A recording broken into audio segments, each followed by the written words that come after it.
Dear friends, well tomorrow channel में आपका स्वागत है। आज है 28 जुलाई 2020। आज की इस वीडियो में हम लोग 28 जुलाई को बनने वाले सभी महत्वपूर्ण क्वेश्चन के बारे में डिस्कस करेंगे। आप इस वीडियो को पूरा ध्यान से देखिएगा।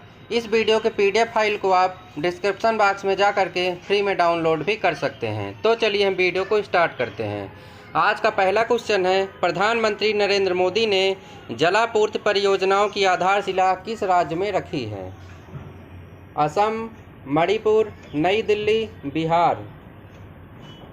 इस क्वेश्चन का राइट आंसर होगा ऑप्शन नंबर सी, मणिपुर। प्रधानमंत्री नरेंद्र मोदी ने मणिपुर में जलापूर्ति परियोजनाओं की आधारशिला रखी है। अब हम बात करते हैं इस परियोजना के बारे में। इस परियोजना का लक्ष्य क्या है? इस परियोजना में प्रधानमंत्री नरेंद्र मोदी ने बताया है कि मणिपुर के 16 जिलों के 2,80,756 परिवारों के घर घर तक जल पहुंचाने का लक्ष्य रखा गया है। तो इसका लक्ष्य क्या है? मणिपुर के 16 जिलों के 2,80,756 परिवारों के घर तक जल को पहुंचाना है। फ्रेंड्स, अब यहाँ पर बात हुई है मणिपुर की, तो हम बात करते हैं मणिपुर के बारे में। मणिपुर भारत का एक पूर्वोत्तर राज्य है। मणिपुर की राजधानी क्या है? इम्फाल। और मणिपुर के मुख्यमंत्री कौन है? एन बीरेन सिंह। मणिपुर के राज्यपाल कौन है? नजमा हेपतुल्ला। मणिपुर में लोकसभा सीटों की संख्या कितनी है? 2। राज्यसभा सीटों की संख्या कितनी है? 1। और विधानसभा सीटों की संख्या कितनी है? 60।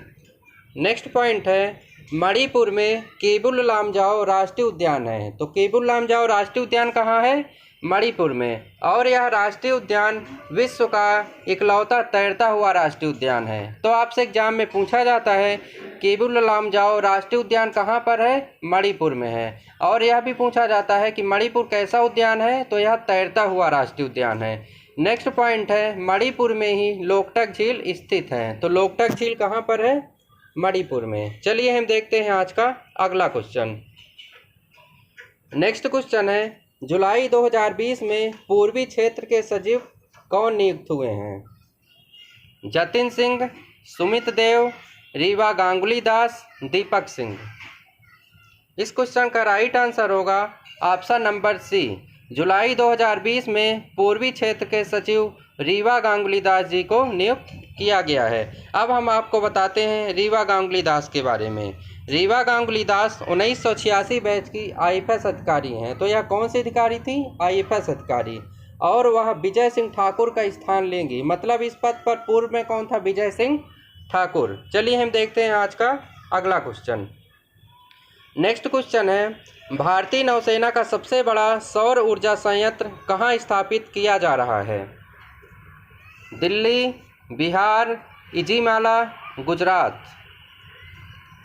इस क्वेश्चन का राइट आंसर होगा ऑप्शन नंबर सी, भारतीय नौसेना का सबसे बड़ा सौर ऊर्जा संयंत्र इजिमाला में स्थापित किया जा रहा है। और यह इजिमाला है कहाँ पर? केरल राज्य में। अब हम आपको बताते हैं इस सौर ऊर्जा के बारे में।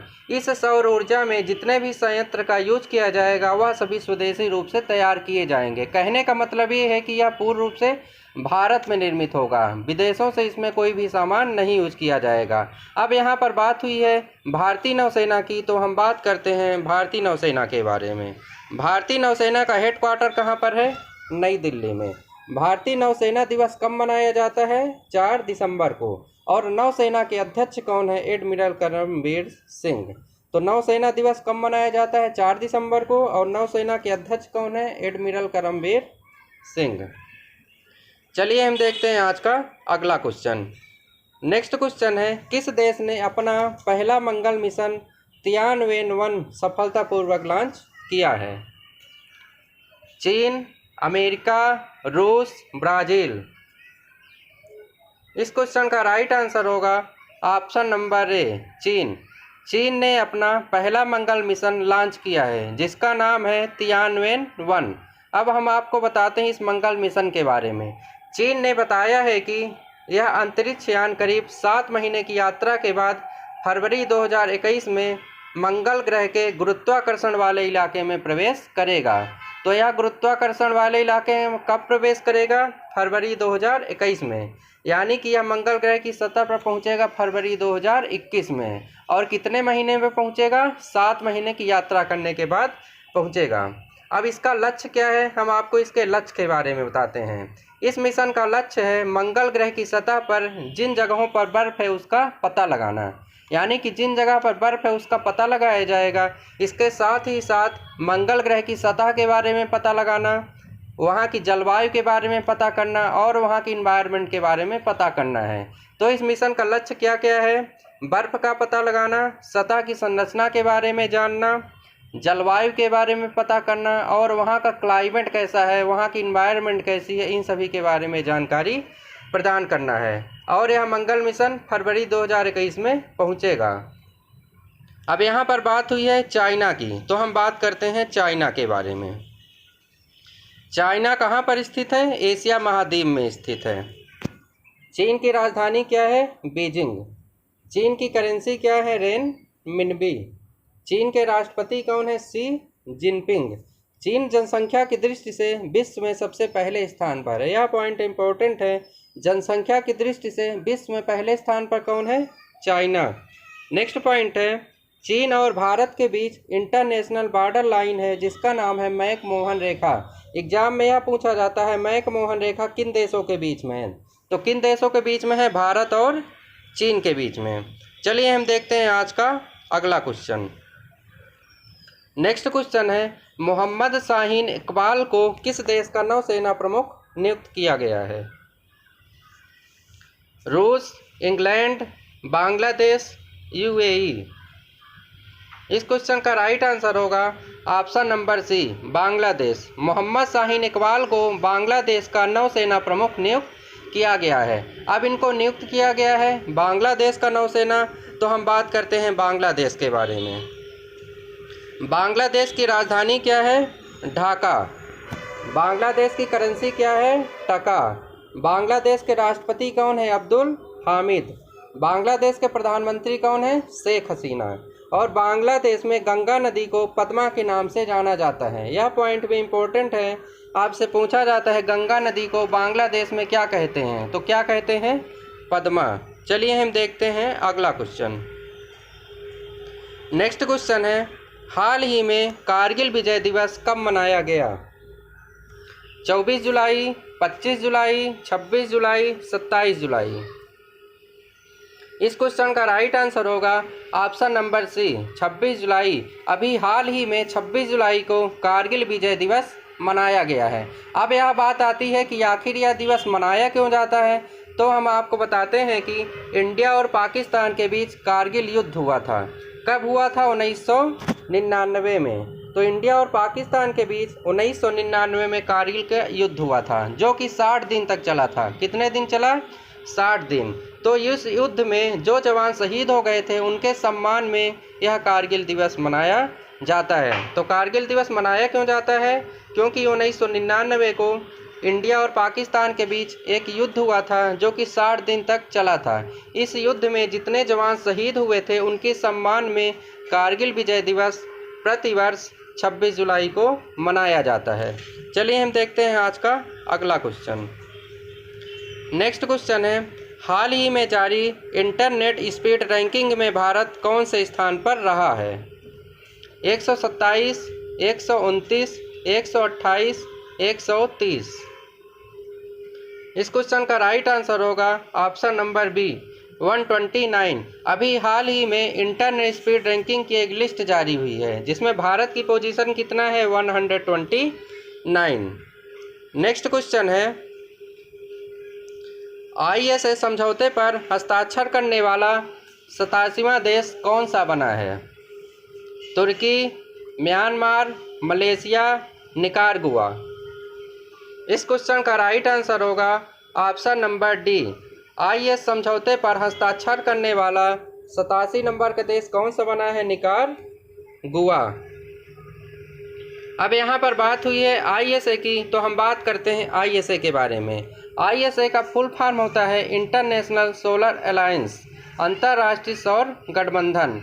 ISA की स्थापना कब हुई थी? 30 नवंबर 2015 को हुई थी। और ISA का हेडक्वार्टर कहाँ पर है? गुरुग्राम, हरियाणा में। अब यहाँ पर बात हुई थी निकारागुआ की, तो हम बात करते हैं निकारागुआ के बारे में। निकारागुआ की राजधानी है मानागुआ। तो राजधानी क्या है? मानागुआ।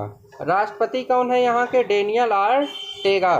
और निकारागुआ स्थित कहाँ पर है? उत्तरी अमेरिका महाद्वीप में स्थित है। तो यह कहाँ पर स्थित है? उत्तरी अमेरिका महाद्वीप में स्थित है। चलिए हम देखते हैं अगला क्वेश्चन। नेक्स्ट क्वेश्चन है, किस राज्य सरकार ने कोरोना गाइडलाइन के उल्लंघन पर 2 साल की सज़ा और 1 साल तक का जुर्माना किया है? त्रिपुरा, उत्तराखंड, उत्तर प्रदेश, झारखंड। इस क्वेश्चन का राइट आंसर होगा ऑप्शन नंबर डी। अभी हाल ही में झारखंड सरकार ने यह फैसला लिया है कि जो भी व्यक्ति कोरोना गाइडलाइन का उल्लंघन करेगा उसे 2 साल की सज़ा और 1 लाख तक का जुर्माना किया जा सकता है।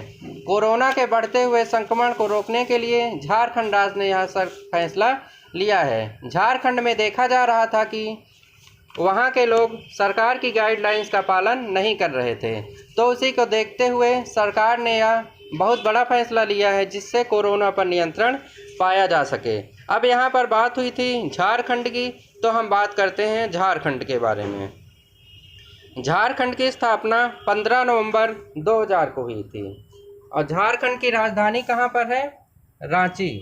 झारखंड के मुख्यमंत्री कौन है? हेमंत सोरेन। झारखंड के राज्यपाल कौन है? द्रौपदी मुर्मू। झारखंड के मुख्य न्यायाधीश कौन है? रवि रंजन। झारखंड में लोकसभा सीटों की संख्या कितनी है? 14। और राज्यसभा सीटों की संख्या कितनी है? 6। और विधानसभा सीटों की संख्या कितनी है? 81। अब यहाँ पर बात हुई है झारखंड की, तो झारखंड आपको पता होगा कि कर्क रेखा भारत के 8 राज्यों से होकर गुजरती है, जिसमें से झारखंड भी शामिल है। तो यह भी एग्जाम में पूछ लिया जाता है, कर्क रेखा भारत के कितने राज्यों से होकर गुजरती है? तो कितने राज्यों से होकर गुजरती है? 8 राज्यों से, जिसमें से झारखंड भी शामिल है। चलिए हम देखते हैं आज का अगला क्वेश्चन। नेक्स्ट क्वेश्चन है, केंद्रीय स्वास्थ्य मंत्रालय ने अपना स्वास्थ्य सचिव किसे नियुक्त किया है? रमेश अग्रवाल, राजेश भूषण, हेमंत सिंह, इनमें से कोई नहीं। इस क्वेश्चन का राइट आंसर होगा option number B, Rajesh Bhushan. केंद्रीय स्वास्थ्य मंत्रालय ने राजेश भूषण को अपना स्वास्थ्य सचिव नियुक्त किया है। अब यहाँ पर बात हुई है स्वास्थ्य मंत्रालय की, तो हम आपको बता दें कि भारत सरकार के स्वास्थ्य मंत्री कौन है। तो भारत सरकार के स्वास्थ्य मंत्री कौन है? डॉक्टर हर्षवर्धन सिंह। अब यहाँ पर बताया गया है राजेश भूषण के बारे में, तो हम बात करते हैं उनके बारे में। राजेश भूषण 1987 बैच के IAS अधिकारी हैं। तो वह कैसे अधिकारी थे? IAS अधिकारी। और वह प्रीति सूदन की जगह लेंगे, यानी कि वह प्रीति सूदन की जगह अपना पदभार ग्रहण करेंगे। इस वीडियो को हम यहीं पर ख़त्म करते हैं। आगे की इसी तरह के महत्वपूर्ण वीडियो को पाने के लिए आप हमारे चैनल को लाइक करें और अपने दोस्तों के साथ शेयर करें। और यदि आप इस चैनल पर नए हैं तो इसे सब्सक्राइब भी करें, जिससे आपको आने वाली वीडियो की नोटिफिकेशन आसानी से मिल सके। Thank you.